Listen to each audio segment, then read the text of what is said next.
Si es indocumentado, uno no tiene muchos beneficios como los que son nacidos de aquí. ¿Cómo cuáles? Principalmente por los papeles, de que los trabajos pagan menos. Is to live in the shadows. What do you mean? Work indiscreetly. It's just being in the underground, living in the underground economy. You're working, you are paid, and thus you live an exploited life because you have to accept the fact that you will be given lower pay, that you will be working works that other people cannot do, and then the problem is you are not equally protected by the law. Aquí es caro vivir porque también las rentas están muy elevadas. A veces el trabajo es muy mal pagado. La gente trabaja mucho y le pagan muy poco. Basically, they receive lower pay. They work in harsh conditions.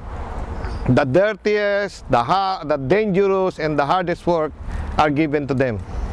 If you are caught and you do not have the proper documentation, the first thing that they will do, according to this law, you will be detained.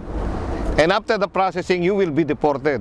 Many of my friends' parents, they're working maybe 1, 2, 3, 4 jobs even, trying to survive.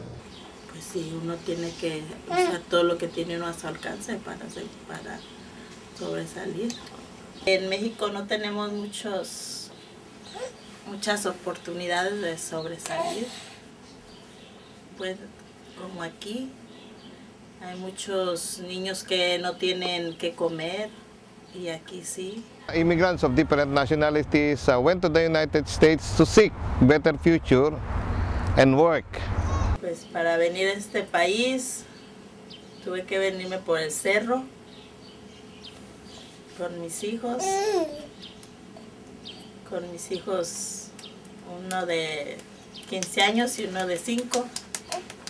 Why do people feel that they need to come to the States to be successful? Immigrants come here because of different reasons, like there are wars in the different countries because of the United States intervention in their countries, and also because of the exploitation being done by the capitalist countries in less developing countries.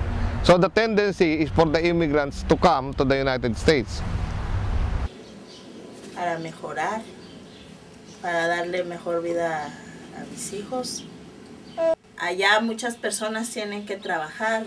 A veces los niños no van a la escuela a veces porque tienen que trabajar.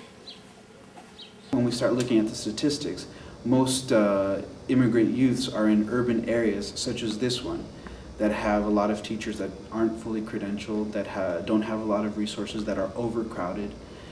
And so if we start looking at that in that respect, then immigrant youth don't have that same access to education.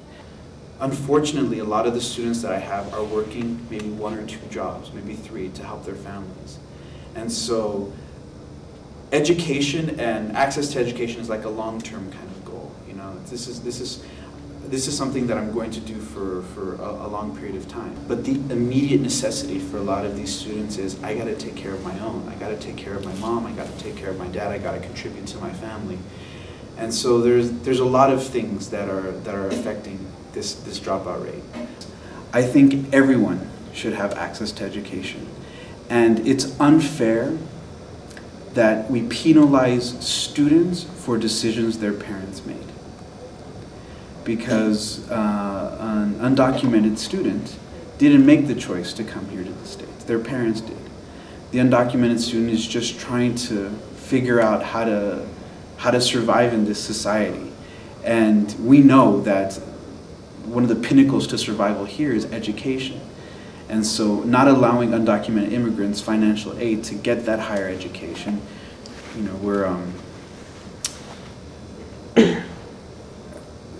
we're doing a disadvantage to our own society.